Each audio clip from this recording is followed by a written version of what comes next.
মাথা ভর্তি বাবরি চুল, হাতে থাকত ব। এই নিয়ে তিনি যখন মঞ্চে উঠতেন দরাজ কণ্ঠে, তখন বিমোহিত হতো হাজারো সঙ্গীতপ্রেমী।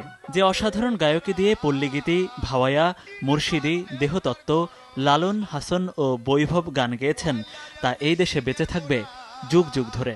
কিন্তু মন আমার দেহ ঘড়ির মতো গানের স্রষ্টা যিনি, তিনি আজ নেই হাজারো ভক্তকুলের মাঝে।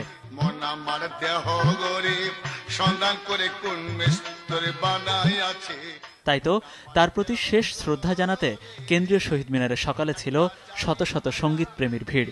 হৃদয়ে শ্রদ্ধা আর হাতে ফুল নিয়ে এদিন ছুটে এসেছেন তার অসংখ্য ভক্ত। গানকে তিনি নাগরিক সমাজে পরিচিত করেছিলেন প্রথম, আমি মনে করি।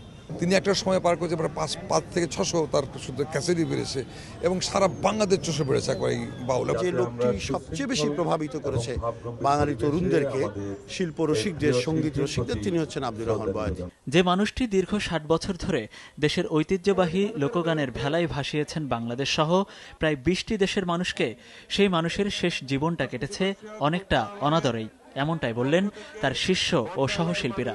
লোকসঙ্গীত শিল্পীরা যশ থাকে তখন কিন্তু আমাদের সবাইকে আনন্দ দিতে পারি, কিন্তু যখন যশ পুরায় জায়গা তখন কিন্তু আমরা কেউর কাছে গেলে কেউ পছন্দ করে না। যাদেরকে সে গান শুনিয়েছে কোটি কোটি শ্রোতাকে, তারা আমরা ওইভাবে তাকে পৃষ্ঠপোষকতা ধরে রাখতে পারি নাই।